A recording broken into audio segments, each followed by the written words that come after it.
안녕하세요. 방금 소개받은 현대자동차 연구개발본부 제품 UX 기획실 맡고 있는 김유린 이사입니다.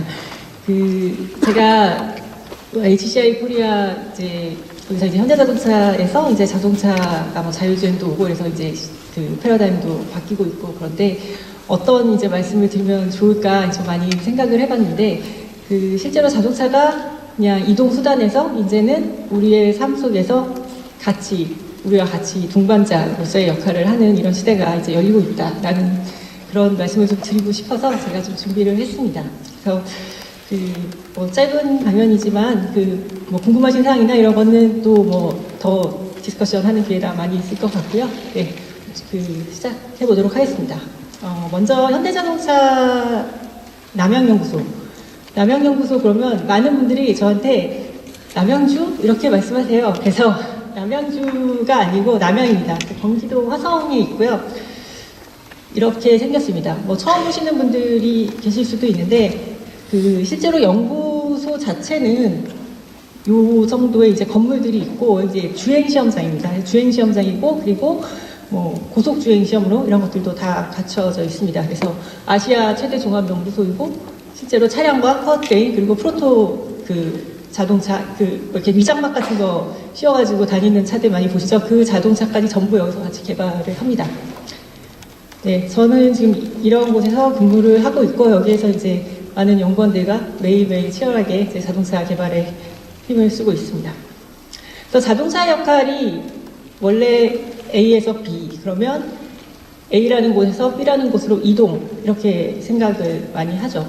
그런데 이제는 더 많은 것을 기대하는 그런 시대가 됐습니다. 그런 이유는 뭐 제가 차차 말씀을 드리기는 할 텐데 일단 좀 뭐 라이프의 플랫폼이 변하고 있다라는 말씀부터 좀 드리고 싶습니다. 저도 이제 그 업계에서 계속 이제 유저 익스피리언스 이런 연구를 하고 산업계에 계속 이제 일을 하면서 인터넷 시대 1990년대부터 일을 시작했습니다. 그래서 90년대에는 컴퓨터 그리고 인터넷 로 인해서 이제 혁명들이 일어났죠. 그리고 이제 2000년대 되면서 뭐 아이폰도 나오고 2000년 후반대이긴 합니다만 뭐 스마트폰이 보급이 폭발적으로 보급돼서 스마트폰 이제 모두 안 가지고 계시는 분 안 계시잖아요. 그래서 제가 스마트폰 업계에서 일을 할 때도 예를 들면 피처폰은 이제 그만 생산을 중단하고 라인업을 스마트폰으로 바꾸는 것 굉장히 큰 디시전이었거든요. 지금 보면 너무 명확한데 누가 지금 피처폰 들고 다니냐 이렇게 생각을 하겠지만 그때는 피처폰이라는 라인업을 이제 스탑시키는 것 자체가 굉장히 큰 디시전이기도 했습니다. 자동차가 이제 2010년도에는 뭐 커넥티드가 되고 그리고 뭐 자율주행 시대가 올 거고 이렇게 얘기가 되면서 이제 자동차가 이제 라이프의 플랫폼으로 이제 자리를 잡게 되는 그런 시대가 오고 있다라고 말씀드릴 수 있겠습니다. 자동차 UX 그러면 이제 변화 과정을 조금 설명을 드려보겠습니다. 자동차 UX가 뭐 과거 그리고 지금 현재까지도 지금 개발하고 있는 거를 보면 좀 이제 어디서부터 시작했냐인데 이 그림은 뭐 이분 자동차 업계에 계시는 분들도 잘 모르시는 분들이 좀 계실 것 같아요. 아시는 분 계신가요? 아셔도 말씀을 안 하시는 거겠죠? 이제 뭐 밑에 이렇게 써 있으니까 이게 벤츠라고 돼 있잖아요. 그래서 이 자동차 같은 경우는 뭐 자동차라기보다는 이제 칼 벤츠가 세계 최초의 가솔린 자동차를 개발을 해서 특허를 낸 이제 내용이고요. 페이턴트 모터바겐이라고 해서 세계 최초의 가솔린 자동차로 특허가 등록된 자동차입니다. 그래서 1886년 무게는 265kg 그리고 1시간에 16km를 갔다 이렇게 되어 있고요. 그 다음에 이제 항상 따라 나오는 분이 이분인데 이분은 누구실까요? 라고 하면 또 대답을 안 해주실 거기 때문에 제가 바로 말씀드리면 베르타 벤츠라고 세계 최초의 장거리 운전자. 그래서 세계 최초의 장거리 운전자라고 제가 타이틀을 달았는데 실제로 이분은 이제 칼 벤츠의 아내입니다. 그래서 1886년도에 칼 벤츠가 특허를 내놓은 다음에 이게 양산을 못하고 그냥 특허만 가지고 이제 계속 있다 보니 이제 답답한 와이프가 내가 한번 몰아볼게 이렇게 된 거죠. 그래서 내가 한번 몰아서 이거를 실제로 양산화를 할 수 있는지를 보겠다 그래서 1888년에 2년 뒤죠. 그 106km를 좀 달렸다고 합니다. 그래서 본인의 그러니까 칼벤츠랑 같이 가족이랑 생활하고 있는 이제 마이나임에서부터 이제 친정이 있는 포츠하임까지 106km를 갔는데, 제가 아까 원래 특허 받은 게 16km/h라고 말씀드렸잖아요. 그럼 106km를 가려면 뭐 10시간? 뭐 300탈도 있고 뭐도 하고 할 거니까 10시간이 훨씬 넘게 그냥 밤새도록 달렸다는 거예요. 그것도 뒤에 아이 둘을 싣고, 아까 그림으로 보시면 뒤에 이렇게 마차같이 생겼잖아요. 그래서 아이 둘을 싣고 이제 10시간도 넘게 계속 밤새도록 달려서 이제 친정집에 도착을 해서 칼벤츠한테 딱 연락을 해서 내가 몰아보니 브레이크 가죽이 너무 얇다. 브레이크 금방 닳았다는 거죠. 그래서 브레이크에다가 이제 가죽을 두껍게 만들어라. 지나가면서 그런 이제 일화들이 많이 있는데, 예를 들면 뭐 타고 가다가 브레이크가 다 닳아가지고 그 자기가 가죽 공방에 들어가서 뭐 이렇게 갖고 와서 다시 덧대고 갔다, 뭐 이런 일화들도 많이 있습니다. 그래서 브레이크 가죽 두껍게 만들어라. 그 다음에 핸들을 움직이기 쉽게 해라. 핸들은 아까 그림 생각나실지 모르겠지만 그냥 마차의 핸들처럼 이렇게 생겼어요. 이렇게 가는 거. 이렇게 동그랗지가 않아요. 지금의 그 스티어링 휠과는 다릅니다. 그래서 핸들을 움직이기 쉽게 만들어라. 그 다음에 내가 달려보니 언덕도 올라가야 되고 내려가기도 하고 굉장히 울퉁불퉁한 길도 이렇고 있는데 힘을 좋게 만들어라. 이게 동력이 딸린다는 거죠. 그래서 이거를 실제로 타보지 않고, 그러니까 사용해보지 않고는 계속 이제 페이터드만 갖고 있다가 실제로 양산하려고 보니 실제로 사용자가 사용을 해보고 한 얘기가 이겁니다. 그래서 브레이크가 두껍게, 핸들 움직이기 쉽게, 힘을 좋게. 지금도 자동차에서는 4대 기본 성능으로 치는 겁니다. 뭐 라이드 앤 핸들링 아니면 뭐 동력 성능 이런 거 굉장히 중요하게 생각하죠. 그래서 자동차 기본 성능이라고 생각하시면 될 것 같고요. 이때부터 실제로 사용자가 한 얘기들을 기반으로 이제 자동차가 발전했다라고 보시면 될 것 같습니다. 그래서 이제 자동차들이 계속 발전을 했죠. 그래서 자동차들 지금 양산되어 나오는 자동차들 보면 굉장히 사용성에 많이 집중을 합니다. 그래서 예를 들면 운전 자세가 어떠냐, 조작성은 괜찮나, 내가 이렇게 보는데 시야, 운전을 할 때 이렇게 시야가 괜찮은가. 그래서 뭐 운전할 때 이렇게 앞에 이렇게 유리가 이렇게 있으면, 그 글라스가 이렇게 있으면 이제 오른쪽 왼쪽에 이제 가리는 것들이 없게 시야 같은 뭐 시계나 시인서 이런 거 굉장히 중요하게 생각합니다. 그래서 이렇게 지금 보시는 것처럼 이렇게 도면상에서 뭐 2D 도면이긴 한데 이렇게 2D 도면으로 해서 뭐 사람이 이렇게 앉았을 때 여기에서부터 아이 포인트부터 이렇게 보면 뭐 어디까지가 시야로 들어오는지 이런 것들 전부 도면에서 검증을 하고, 이거를 차에서도 같이 직접 이제 사람을 앉혀놓고 이렇게 테스트도 하고 그렇게 개발을 합니다. 그런데 이제 지금은 또 아까는 이제 2D 도면이었다 그러면 이제 3D 모델을 가지고 이렇게 여러 키나 아니면 뭐 이제 체급이라고 하나요?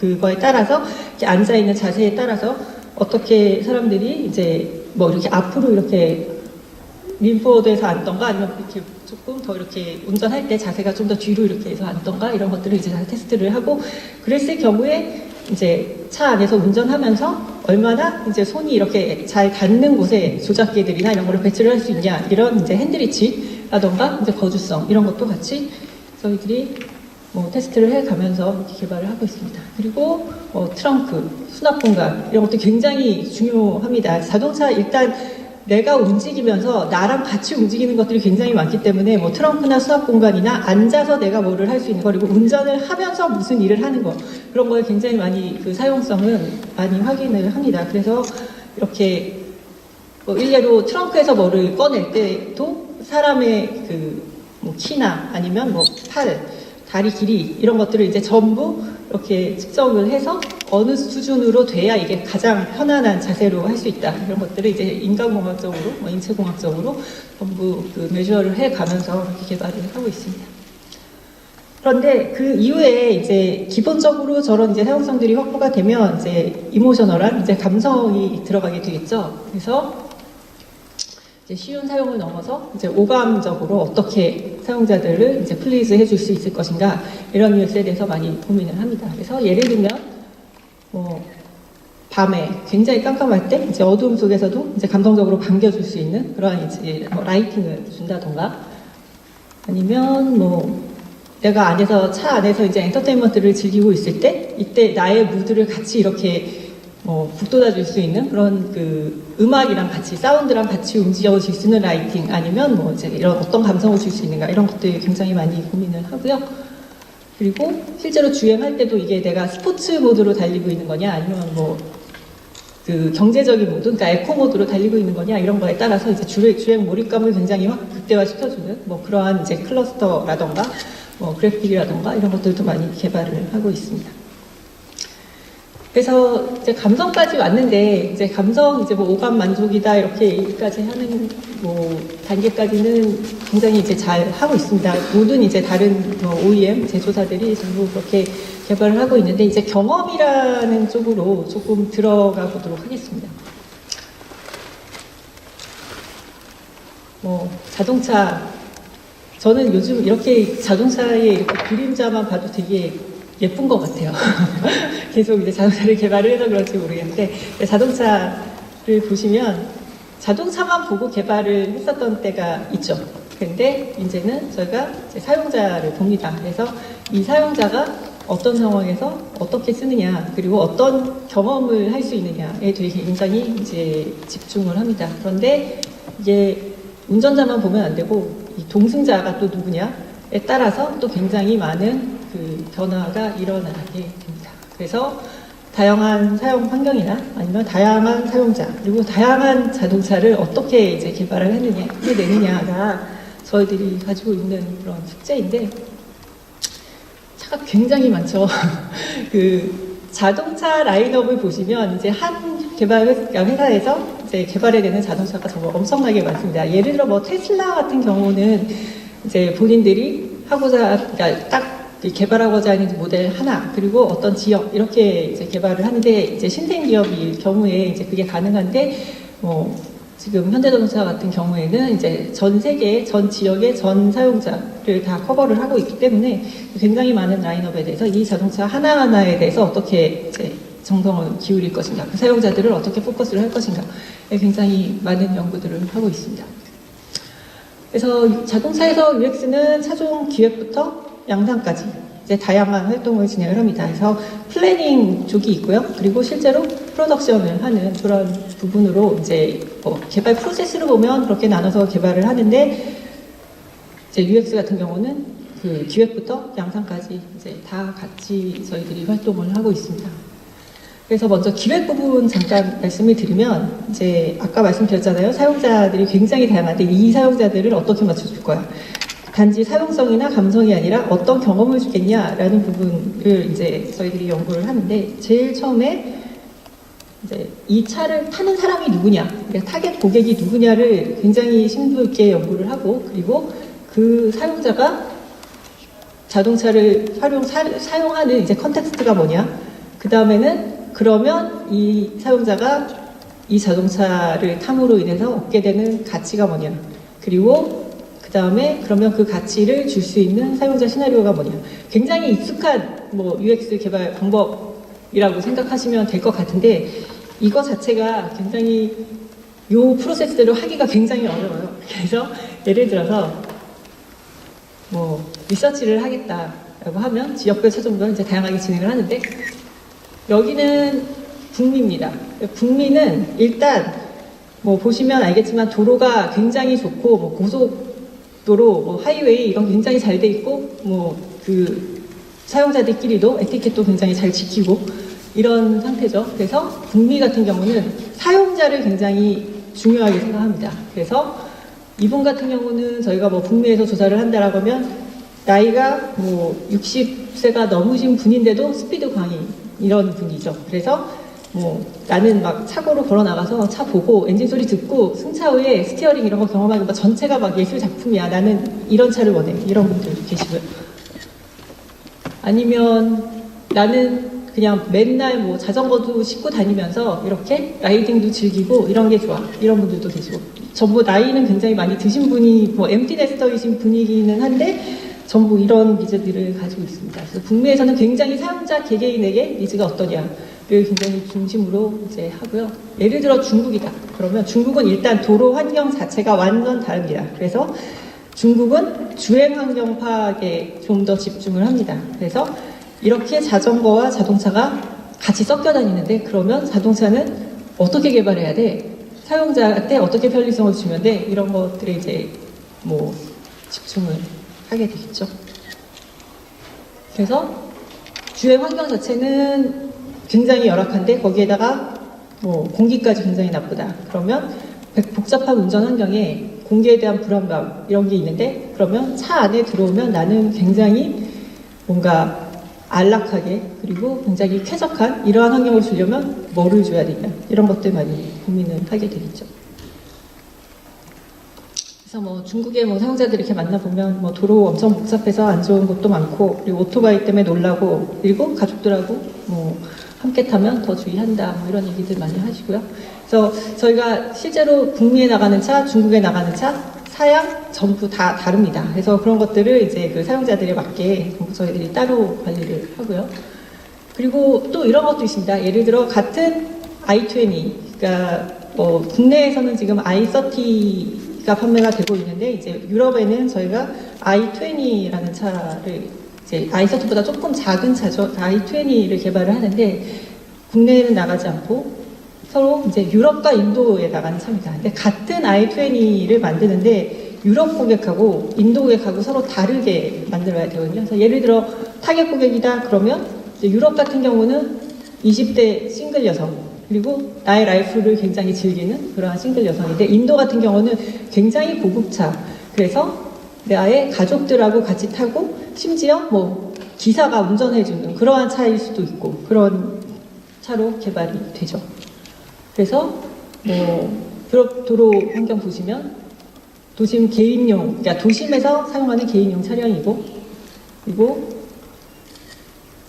뭐 개인용 차이기 때문에 난 혼자 타면서 뒤에 막 물건을 싣고 다니는 그러한 그 차로 개발을 해달라. 그리고 안에 그 차 안에는 내 방처럼 굉장히 예쁘게 꾸밀 수 있게 그렇게 하는 차이고 이거 인도입니다. 인도는 이런 상태에서 내가 저 차를 가족하고 같이 타는 차, 같은 차지만 가족하고 같이 타는 차라서 지상고 낮은 차는 울퉁불퉁하게 막 이런 길을 가면 너무 힘들어. 그렇기 때문에 이제 그 차가 좀 높게 그리고 안정감 있고 멋있게 보이게 그렇게 만들어 달라. 이런 요구들 하시죠. 그리고 가족을 위한 차기 때문에 뒤에 그 시트나 이런 앉는 그런 좌석이 넓어야 된다. 5명이 탈 수 있었으면 좋겠다. 이런 얘기들 하십니다. 그래서 같은 차라도 지역에 따라서 이제 다르게 그렇게 하는 차들이 있어서 뭐 사용자들 한 분 한 분을 전부 이제 저희들이 그 특색을 전부 이제 분석해 가면서 이 차는 어떻게 이렇게 기획 단계에서는 그렇게 아이디에이션 진행을 합니다. 그리고 이게 이제 프로토타입하고 양산 검증으로 넘어가게 되면 저희가 이제 기획을 해서 이러이러한 이 차는 이런 특성에 맞게 이렇게 만듭시다. 이게 이제 기획이 되면 그 다음에 이제 프로토타입 그리고 밸리데이션 그리고 이 프로토카 가지고 베리피케이션 하는 부분이 있고요. 그 다음에 이제 마스터카로 넘어가면 이거는 이제 뭐 이미 이제 양산, 뭐 공장 이쪽으로 이제 가야 되는 거기 때문에 마스터카까지 이렇게 진행이 되는데 일단 뭐 프로토타입이다라고 하면 이런 뭐 클레이 모델, 클레이 실제로 이렇게 만들어서 차랑 똑같이 만듭니다. 똑같이 만들어서 거의 똑같은 레이아웃을 가지고 대신 뭐 이런 것들이 이제 전장이나 이런 것들은 전부 이제 개발이 되어 있지는 않은 상황이기 때문에 이렇게 뭐 그림이나 이런 것들을 가지고 실제로 사용하기에 어떤지 이런 거를 이제 프로토타입 제작을 해보고 실제로 뭐 이런 부분도 있죠. 그러니까 드라이빙 시뮬레이터 가지고 뭐 실제로 프로타입을 만들어서 드라이빙 시뮬레이터에서 해보니까 어떻더라라는 이러한 내용들도 같이 개발을 하고 있습니다. 그 다음에 이제 이게 진짜인데 많이 보셨죠? 이렇게 위장막 해가지고 이렇게 다니는 그러한 차들 보면 이제 막 이제 사진 찍어가지고 저는 요즘 그런 것도 많이 봤어요. 이렇게 사진 찍어가지고 다음에 나오는 뭐 제네시스 G80은 이렇게 생겼을 거야 라는 거를 그 위장막 안에 있는 거를 막 예측을 해가지고 이렇게 그림을 그려가지고 막 올리시는데 그 뭐 인터넷이나 이런 게 막 올라오는 거 보면 저 완전 깜짝깜짝 놀라거든요. 거의 뭐 아니 어떻게 이렇게 다들 하실 수가 있지? 이런 생각이 들 정도로 그렇습니다. 근데 그 프로토카 단계에서는 굉장히 이제 보안이 중요해서 그 뭐 내장, 외장 이런 부분은 전부 다 뭐 위장막으로 좀 가리고 그렇게 테스트를 하게 됩니다. 그래서 이제 프로토카 같은 경우는 이렇게 뭐 전장이나 뭐 전장 시스템이나 뭐 이런 부분들이 전부 다 이제 개발이 돼서 이제 프로토카해서 실제로 주행을 하고 다니면서 이제 테스트하게 되는 그러한 케이스가 되겠죠. 뭐 여기 제가 지금 보여드리는 사진들은 전부 이미 양산이 된 차들이기 때문에 이제 보안은 없는 차들이고요. 여기 이 차는 뭔지 아시나요? 딱 봐도 아시겠죠? 저 차가 네 이제 현대자동차에서 개발한 수소차 넥소입니다. 그래서 이제 프로토카 단계 때 이제 테스트했던 그런 내용들이고요. 그리고 실제로 프로토카 이후에 프로토카에서 마스터카 가기 이전에 이제 실차 검증을 실제 사용자를 대상으로 진행도 합니다. 그래서 뭐를 하고 계시는 걸까요?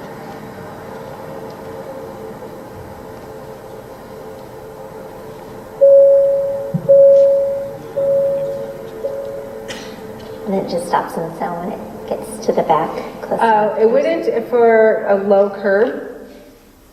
네, 잘 뭐 안 들리시기는 했지만 이게 지금 넥소 같은 경우에 그 자동 주차죠. 근데 이게 뭐 주차장을 찾아가지고 자기 차가 이렇게 가서 들어가는 거기까지는 아직 되어 있진 않은데 이제 차를 앞으로 이렇게 뺐다 넣었다 하는 것까지는 지금 이 자동차 키에서 바로 그 리모트로 이제 조정을 하면 이제 자동차가 이렇게 앞으로 나왔다가 들어왔다. 그래서 굉장히 이제 좁은 주차장에 주차를 할 때나 이런 때에 내가 그냥 내리고 나서 그냥 차를 집어넣으면 차가 뒤에 가서 이렇게 파킹이 되는 그러한 기능들 같은 경우에 이제 사용자가 실제로 써보게 하고 그리고 뭐 딱 이런 기능만이 아니라 다른 기능들도 전부 다 이제 사용자들한테 이제 실제로 써보게 하고 어떤지 그리고 더 임프로브를 해야 되는 부분이 없는지 이런 것들은 같이 그 연구를 해 나가고 있습니다. 그래서 개선을 해 나가는 거죠. 그래서 마스터카가 되면 그 이제 마스터카가 되면 이제 양산까지 그렇게 가는 프로세스를 거치게 되고요. 그래서 뭐 UX 가치 개발 사례 지금 가장 최근에 그 현대자동차에서 지금 개발한 팰리세이드 같은 경우 이제 UX에서 어떤 이제 역할을 했는지를 조금 말씀드리면 실제로 팰리세이드를 이제 기획하고 그 다음에 이제 양산할 때까지 이 차가 어떤 차로 만들어야 되냐 이제 고민을 할 거잖아요. 그럴 때 이제 저희가 실제로 그 개발할 때 썼던 내용입니다. 가족과의 안락한 교감이고 실용적인 만족을 주겠다. 그래서 UX 밸류는 집과 같은 아늑함이 있어야 된다. 그리고 뭐 공간 변경과 활용이 용이해야 된다. 안전하고 편안한 이동이 가능해야 된다. 이 이제 세 가지 방향성을 가지고 개발을 했습니다. 그래서 지금 현재 나와 있는 그 팰리세이드 같은 경우에 뭐 실제 유저 보이스들을 굉장히 많이 들어서 이제 개발을 해냈고요. 그래서 정보들이 좀 크게 보이고 버튼들이 이상한데 안 달려있으면 좋겠다. 굉장히 제너럴한 그런 요구 사항이잖아요. 근데 실제로 이 요거 여기 이런데 이제 이 배치하는 것 자체가 자동차에서 굉장히 큰 역할입니다. 그래서 팰리세이드 같은 경우는 이 대화면 디스플레이에 여기에 이제 버튼 위치들이 그 멀티미디어 기능들은 여기에 이제 그룹핑되어 있고 실제로 공조 기능, 그다음에 이제 기어 변속하는 거를 저희가 이제 버튼 타입으로 이렇게 만들었고요. 그리고 이게 큰 SUV, 대형 SUV이다 보니 실제로 노면에 따라서 이제 그 제어를 하는 그 드라이브 모드죠. 드라이브 모드하고 그 실제 노면에 따라서 뭐 스노우 모드냐 아니면 뭐 어떤 지역이니까 사막, 그러니까 모래 바닥이냐 뭐 이런 것들에 따라서 이제 그 구동을 바꿔주는 그러한 이제 그 조작계도 같이 이렇게 배치를 했습니다. 그래서 이런 부분 같은 경우는 굉장히 그 사용자들이 직관적으로 운전을 하면서도 헷갈리지 않고 바로바로 쓸 수 있는 그 실제로 사용자들이 운전을 하면서는 이제 시선 뺏기지 않고 하는 게 그 잠시 이렇게 왔다 갔더라도 이제 사고는 순간이다 이런 얘기들 굉장히 많이 하시잖아요. 그래서 굉장히 많이 신경을 기울이는 그런 부분입니다. 그리고 뭐 아까 집과 같은 아늑함, 뭐 가족과의 교감 뭐 이런 얘기 드렸었는데 이런 이제 차에서 뭐 여성분들도 그렇고 아이들도 그렇고 뭐 에어컨 바람 얼굴에 막 와서 이렇게 차에서 막 와서 다니는 거 굉장히 이제 싫어서 에어컨 껐다 켰다 한다 이런 말씀도 굉장히 많이 하시죠. 그래서 이제 루프 벤트 같은 경우에 바람이 위에서 이렇게 바로 나오는 게 아니라 이제 확산형으로 이렇게 쫙 뿌려주는, 그래서 굉장히 간접적으로 이렇게 그 에어컨 컨디셔닝 시스템이 될 수 있도록 그렇게 했었고, 그리고 이제 3열까지 아이가 이제 탈 수 있는데, 보통 이제 2열을 이제 앞으로 이렇게 다 밀고 그 다음에 이렇게 타게 되면 굉장히 이게 번거롭거든요. 그래서 어른이 항상 옆에서 같이 2열을 이렇게 앞으로 밀어줘야 되고 이런 부분이 있었는데, 뭐 원터치로 여기 이제 버튼이죠. 이거 누르면 바로 그냥 2열이 이렇게 앞으로 쫙 밀려서 아이가 혼자서 타고 내릴 수 있도록 그렇게 이제 승하감성 이런 것도 굉장히 많이 심혈을 기울였었고, 그리고 이제 차가 크다 보니까 뭐 BTS가 뭐 광고하는 것들 보셔도 제일 앞에 이제 2명, 3명 이렇게 타는데 7명, 7인 이제 SUV를 탄다고 하면 앞에서 운전자가 운전을 하면서 뒤에 사람하고 커뮤니케이션이 불가합니다. 뭐 도로 소음이나 이런 것도 같이 들어오고 그러기 때문에, 그래서 차량 내에서는 운전자는 이제 저 바로 누르고 얘기하면 이제 3열에서 같이 대화가 가능한 이러한 기능들 같이 제공이 되고 있습니다.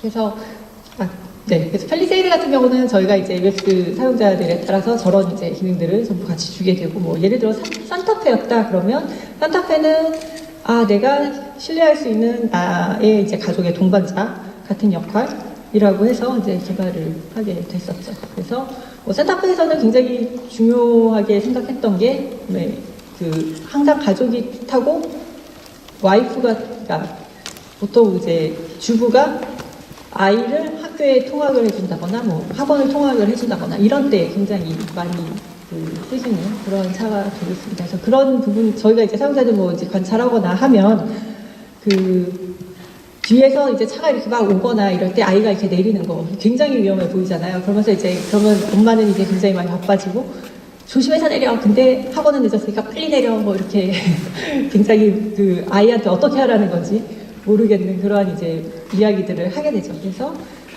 뭐 등하굣길을 지켜주는 안전하차 지원이다. 그러면 잠깐 이거를 먼저 동영상으로 보시죠.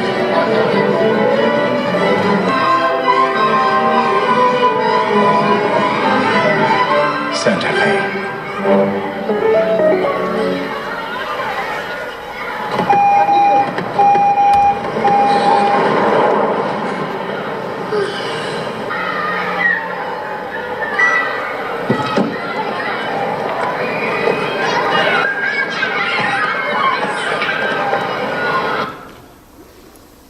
네, 이해하셨죠? 그래서 아이가 모르고 그냥 확 열 때 그냥 자동으로 차이드락 걸어줍니다. 그래서 안전하게 아이가 그러니까 하차할 수 있도록 그렇게 안전 하차 지원하는 내용이 있고, 그 다음에 뭐 마트 쇼핑이나 이런 거 갔을 때 뒷자리에 이제 아이를 그냥 두고 내려서 아이가 뭐 불의의 사고를 당했다거나 아니면 뭐 학원 차들에서도 뭐 뉴스에서도 자주 보시죠. 자주는 아니고 이제 간혹 나오는데 뭐 그리고 또 할아버지 할머니 분들이 이제 놓고 내려서 아이가 이제 사고를 당했다 이런 뭐 뉴스도 몇 번 있었는데, 근데 이런 내용을 이런 사고가 있을 수 있기 때문에 이런 거 필요하지 않을까요? 이렇게 생각하면 100% 사용자분들 100% 그런 사람이 어디 있습니까? 이렇게 얘기하시거든요. 난 절대 안 그래. 다 저희가 만나본 사용자들 100% 그렇게 말씀하셨는데 실제로 뉴스에는 사고가 납니다. 그래서 이 내용도 이렇게 제공을 하고 있습니다. Santa Fe.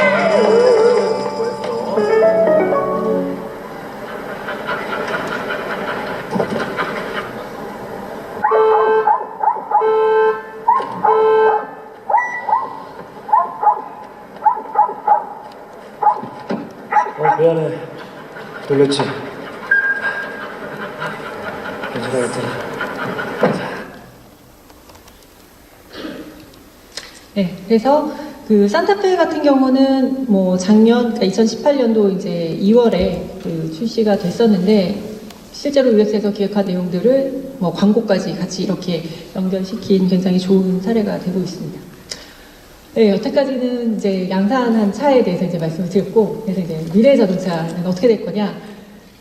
근데 뭐 미래 자동차라고 해가지고 뭐 어느 날 갑자기 새로운 게 확 튀어나온다기보다는 지금까지 이렇게 개발을 열심히 하고 있고, 뭐 사용자들에 대해서 연구를 하고 있고 하는 것들이 이제 계속해서 진화가 되는 과정이라고 보시면 될 것 같고요. 단지 뭐 몇 가지 팩터들이 들어오겠죠. 근데 그 팩터가 좀 커서 그래서 이제 미래 자동차에 굉장히 변화가 크다 이렇게 얘기가 되는 것 같고요. 뭐 2016년 다보스 포럼에서 GM의 CEO께서 하신 얘기입니다. 자동차 산업이 지난 50년보다는 앞으로 5년에서 10년 내에 더 많이 변할 거라고 본다. 아까 뭐 자동차가 역사가 되게 그래도 꽤 있는데 앞으로 5년에서 10년이 훨씬 더 많은 변화가 일어날 것이다 라는 얘기를 하고 계십니다. 그리고 뭐 전장화를 바탕으로 자동차 유입은 급변할 거고 이동수단을 넘어 다른 새로운 경험의 공간으로 진화할 것이다 라고 이제 뭐 아우디 뭐 아니면 폭스바겐 뭐 BMW 이런 쪽에서도 전부 다 얘기를 합니다.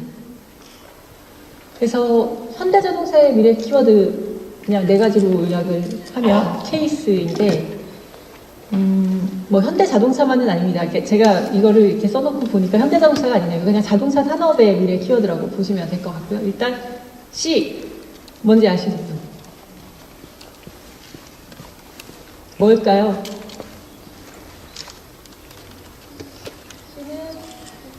뭐 첫 번째 커넥티비티 다들 예상하고 계셨죠? 커넥티비티입니다. 그래서 커넥티비티는 여태까지는 지금 양산되고 있는 차는 전부 폰 커넥티비티를 얘기를 해요. 그래서 자동차 안에서 내가 핸드폰을 어떻게 연결해서 쓸 수 있냐, 뭐 안드로이드 뭐죠? 애플 카플레이나 안드로이드 오토 이런 것들이 이제 연결이 되면 내가 모바일에서 쓰던 거를 그대로 자동차에서 쓸 수 있다. 그래서 폰 커넥티비티를 얘기를 했는데 실제로 여기서 얘기하는 커넥티비티는 폰 커넥티비티가 아닙니다. 자동차가 이제 움직이는 자동차에서 내가 저기에 걸어가는 보행자하고 어떻게 커넥트를 할 거야? 그 다음에 뭐 다른 차하고는 어떻게 커넥트를 할 거냐? 그래서 V2V라고 하죠. 그리고 실제로 인프라스트럭처, 그러니까 내가 신호등, 도로의 모든 인프라와 차가 어떻게 연결될 것이냐. 그리고 다른 뭐 V2, 뭐 N 아니면 뭐 IoT, 뭐 홈이나 이런 것들과 어떻게 연결이 될 것이냐. 그래서 모든 사물과의 연결을 얘기를 하는 겁니다. 그래서 뭐 각각에 대해서 유즈 케이스들이 굉장히 많은데 뭐 예를 들면 뭐 보행자하고 내가 연결이 돼 있다. 그러면 그러니까 자동차랑 연결이 돼 있다. 그러면 실제로 차가 이렇게 가고 있는 상황에서 보행자가 내가 이렇게 가고 있는 거를 서로 인지를 하면 서로 네트워크로 통신을 한다고 하면 사고가 안 나겠죠. 심지어 이 차가 자율주행차다라고 하면 서버리면 되잖아요. 그죠? 그럼 사고가 없는 겁니다. 그래서 이 커넥티비티가 자율주행 시대에 굉장히 중요해지는 그러한 상태입니다. 그래서 뭐 지금 얘기하는 폰 커넥티비티나 이 정도의 수준으로 뭐 내가 차 안에서도 엔터테인먼트를 즐길 수 있다, 뭐 정보에 액세스 가능하다, 이거와는 좀 차원이 다른 얘기가 되겠죠. 두 번째 아까 A라고 말씀드렸잖아요. 바로 네. 죄송합니다. 여기로 바로 다시 조금 가겠습니다. 커넥티비티가 되면 그러면 그 차 안에서가 이제 변화가 일어나게 되는데 아까 다 연결되는 그러한 이제 자동차가 되려면 이 안에 자동차의 모양도 바뀌겠죠. 그리고 이런 각각의 전장들이나 이런 데서 하는 역할들도 전부 바뀌게 됩니다. 그래서 기존에는 뭐 여기가 클러스터 그리고 여기가 그냥 내비게이션 뭐 이런 식으로 이렇게 놨었다고 하면 이제는 저 클러스터에서 뭘 보여줄 거야? AVN 화면은 뭘로 바뀌어야 되냐? 이런 것들이 이제 다 연구 과제가 되게 되겠죠. 그러니까 뭐 일례로 이런 것들 보시면 지금 내가 차를 타고 이렇게 가고 있는데 다른 차가 이쪽에서 나올 것 같다. 그럼 이제 같이 통신을 하는 거죠. 그래서 이게 커넥티비티이고 전장 자체의 인터페이스 자체가 완전히 달라진다라는 거를 생각을 하시면 될 것 같고요. 이거는 뭐 헤드업 디스플레이에 이제 홀로그램이 같이 연결돼서 이제 복합적으로 이제 같이 구현해내고 있는 그런 인터페이스라고 보시면 될 것 같습니다. 이것도 마찬가지고요. 그래서 내가 이 차가 어디로 가라 이런 것도 이제 내비게이션이 보통 이제 내가 화면에서 이렇게 보는 게 아니라 실제로 차 안에서 이제 AR이랑 이제 커넥티비티로 들어오는 정보랑 같이 이제 합성해서 보여주는 이러한 인터페이스들이 가능하게 되겠죠. 두 번째 이제 오토노머스인데 오토노머스는 자율주행이라서 자율주행이 지금 기술적으로는 굉장히 많이 연구들을 하고 계시죠. 그래서 뭐 센서를 어떻게 달아야 된다, 라이다냐, 레이다냐, 뭐 이런 것도 굉장히 많이 얘기가 되는데 이제 오토노머스 시대가 되면 UX는 무슨 의미야? 가 되게 중요해지게 됐죠.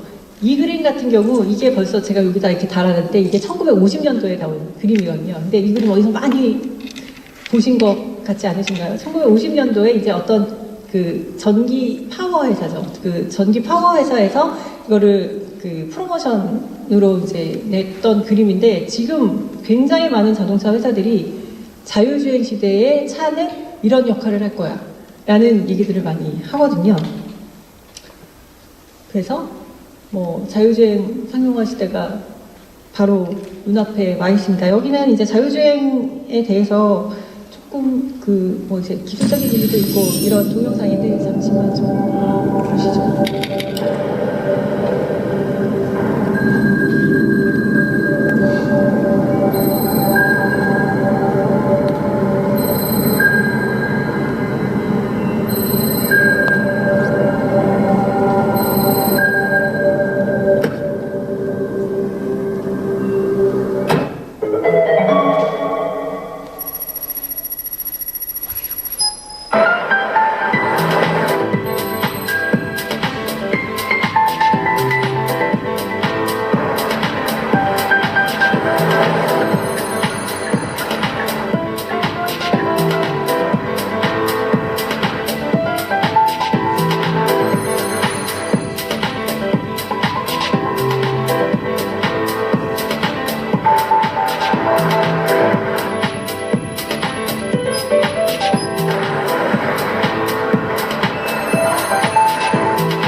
네, 자율주행 그 동영상들을 굉장히 많이 보셨을 것 같기는 한데 평창 동계올림픽 기간 동안에 이제 현대자동차에서 그 넥소로 그 평창까지 서울에서 평창까지 그 자율주행한 그 동영상이고요.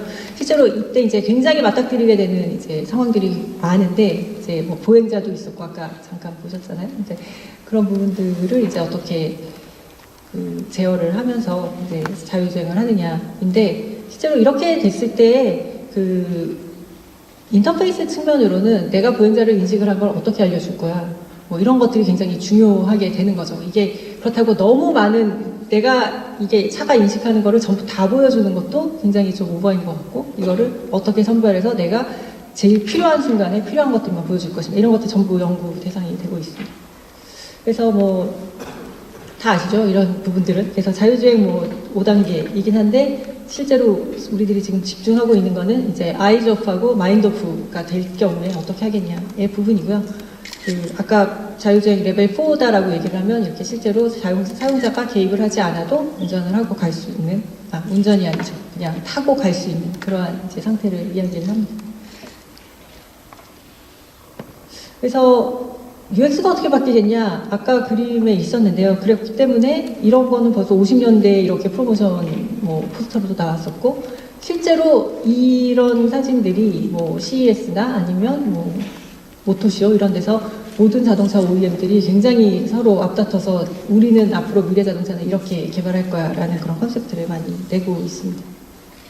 그래서 자율주행을 통해서는 운전이 아닌 다른 것을 할 수 있는 시간을 주겠다가 거의 이제 그 캐치프레이즈로 모든 이제 제조사들이 이제 걸고 있죠. 그리고 이동을 넘어서 이게 움직이는 이제 나의 공간으로 이제 역할은 변화한다.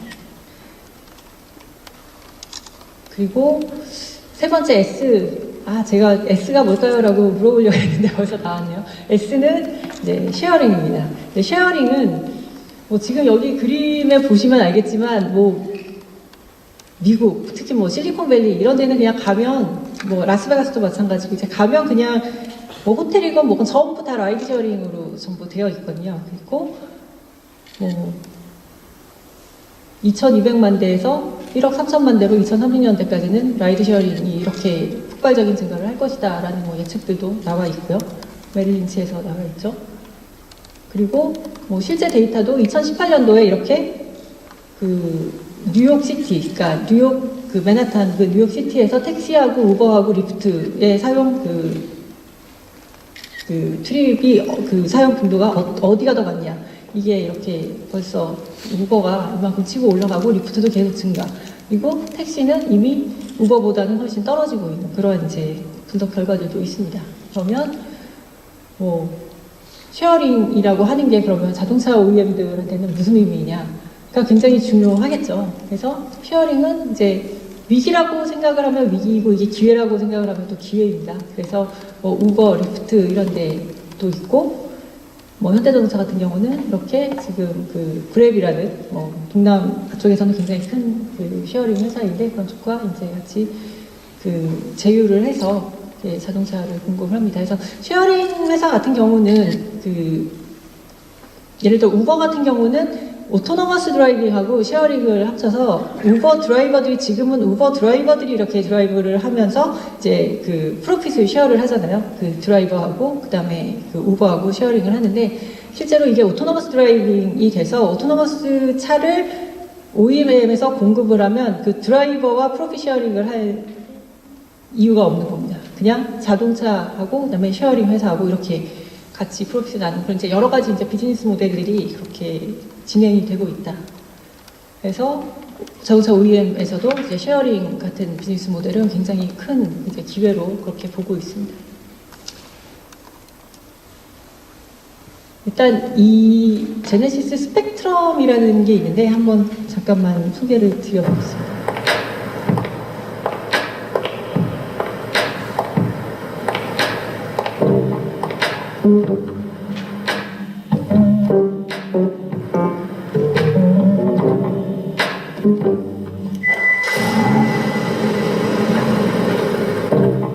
제네시스 스펙트럼.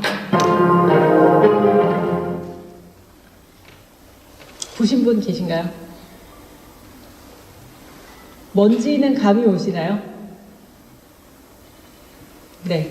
자동차 회사가 자동차 제조를 하는데 그 제조만이 아니고 아까 제가 잠깐 말씀드릴 때 뭐 UX가 기획을 할 때 이 차를 누가 탈 거냐를 굉장히 타겟 고객을 생각해서 이렇게 개발을 한다 말씀드렸었는데 뭐 비즈니스 모델들이 굉장히 많이 생겨나고 있죠. 제네시스 스펙트럼은 실제로 월 구독료를 받고 차를 내가 골라서 그냥 탈 수 있는 그러한 서비스라고 보시면 될 것 같아요. 그래서 이게 자동차가 이제 판매하는 이러한 뭐 개발도 그렇지만 판매도 그렇고 아예 그냥 패러다임이 완전히 바뀌고 있다 그렇게 생각을 하시면 될 것 같습니다.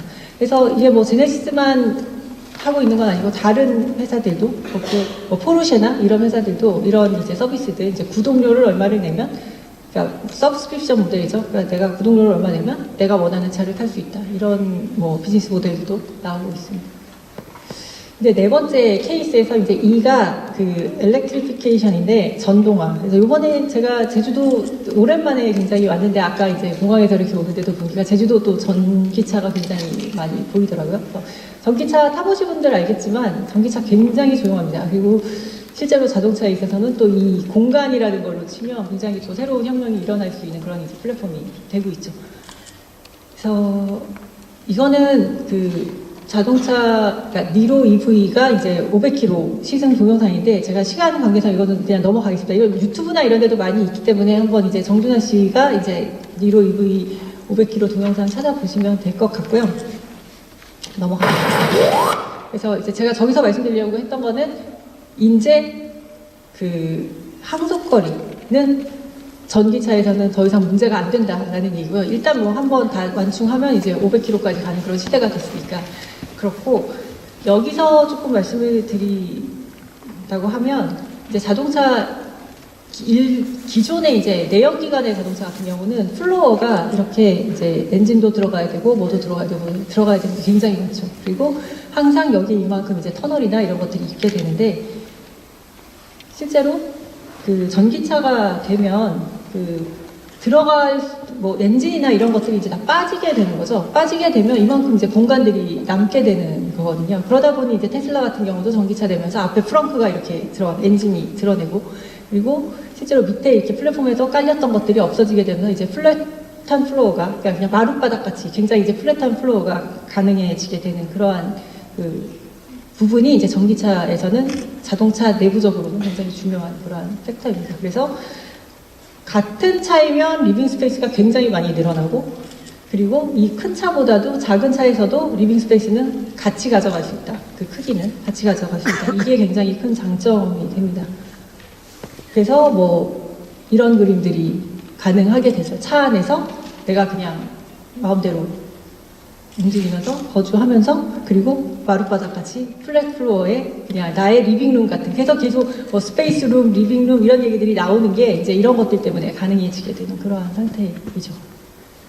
그리고 뭐 2019년 CES에서 이제 아우디가 홀로라이드라는 거를 발표를 했는데 뭐 그 자동차의 공간이 리빙 스페이스다. 그럼 리빙 스페이스 안에서는 뭘 할까요? 라고 생각해 보면 이제 엔터테인먼트 공간으로 바뀐다라는 얘기를 굉장히 많이 하거든요. 실제로 아우디에서 발표한 내용은 뭐냐 하면 이 뒤에 제가 동영상이 있는데 동영상 스킵하겠습니다. 여기서 잠깐 설명드리면 그 차에 타면 뒤에서 그냥 VR 기기를 바로 끼는 거예요. 바로 끼고 그 다음에 자동차는 그냥 운전을 하는 사람은 그냥 운전을 하고 그 다음에 뒷좌석에 탄 사람은 VR 기기를 끼고 있으면 자동차가 이렇게 가속을 하거나 아니면 운전을 하는 그 길에 따라서 가는 거에 따라서 같이 소프트웨어 게임이나 무슨 뭐 동영상이나 이런 거를 같이 VR로 보여주는데 엔터테인먼트를 즐길 수 있다는 거죠. 그러면서 이제 게임을 하는데 뭐 차가 이렇게 돌면 거기에 맞춰서 이제 VR도 같이 돌고 해서 뭐 앞에 가는 무슨 뭐 이렇게 총쏘기 게임이라던가 이런 거를 실제로 즐길 수 있는. 그래서 보통 게임기가 자동차 모양으로 생긴 게임기 굉장히 많잖아요. 앞에 이렇게 스크린 놓고 앉아가지고 막 자동차 이렇게 시트 이렇게 움직이는 것처럼. 근데 그거를 그냥 진짜 차에서 내가 주행하면서 뒷좌석에 앉은 사람은 게임을 즐길 수 있는 그러한 것들을 이제 게임 플랫폼처럼 이렇게 발표를 한 내용이 되겠습니다. 이게 이제 그 동영상 넘어가겠습니다. 그래서 그런 내용이라서 지금 제가 이제 케이스로 말씀드렸는데 뭐 CASB 저런 시대가 오면 자동차에서는 이제 이게 그냥 이동이 아닌 거죠. 그래서 이제 자동차에서는 이동만이 아니라 이동을 넘어선 UX가 필요하다 이렇게 얘기를 하고 있습니다. 그래서 그리고 이동을 넘어서 나와 같이 다니는 나의 삶의 동반자다. 라는 동반자의 역할을 한다라고 보시면 될 것 같습니다. 그래서 내가 어디에 갈 때 여성의 동반자이기도 하고 그리고 뭐 중간에 말씀은 안 돼. 제가 그렇게 깊게까지 얘기 드리지 않는데 예를 들면 이제 차가 나를 알아보겠죠. 그래서 차 안에서도 나를 알아보면 뭐 나의 감정 상태에 대해서도 반응을 해준다던가 하는 이제 나를 이해하는 친구가 되기도 하고 그리고 공간은 그냥 나의 리빙 스페이스 같은 내가 다시 찾고 싶은 그러한 공간으로 만들어주는 것이 이제 자동차 UX의 넥스트다라고 보시면 될 것 같습니다. 그래서 이동을 넘어서 삶의 동반자로 지금 진화하는 이제 자동차를 많이 관심 가져주시고 봐주시면 좋겠습니다. 네, 마지막으로 현대자동차에서 그리는 미래를 동영상으로 짧게 말씀드리고 제 강연을 마치도록 하겠습니다. Please ask Sally if she's coming to dinner tonight. Message sent. How many times you asked yourself before? Finally. What's the point?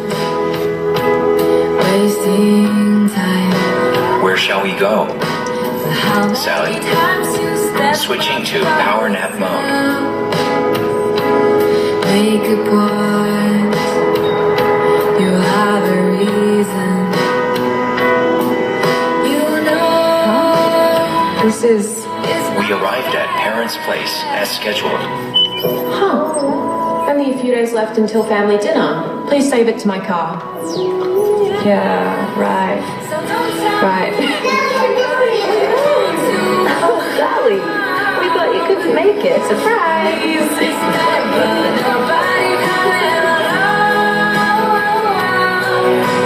In the future, our technology has learned more than you think. 3, 2, 1. Beyond the move of technology, closer to your love. Directed by Hyundai Motor Group.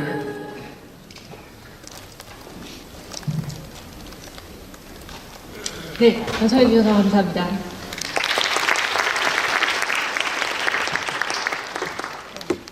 시간이 다 된 것 같은데 질의응답을 하나요?